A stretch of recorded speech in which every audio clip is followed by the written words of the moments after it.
Hi అండి అందరికీ. ఈరోజు ఇంటికి గెస్ట్లు వచ్చారండి. ఆవకాయ అండి కలిపి మూడో రోజు అండి. ఈరోజుకి చికెన్ కర్రీ అండి.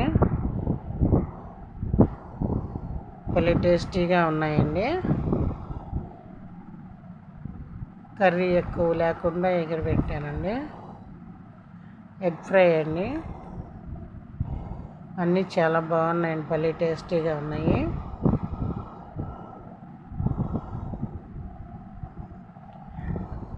సాంబార్ మిస్ అయ్యిందండి, చూపెట్ట. ఆకుకూరలో పాలకూర ఉంటుంది కదండి, ఆ పాలకూర పప్పు అండి. పప్పు కొంచెం ఆకు ఎక్కువ, అందుకని ఆ కలర్లో ఉంది.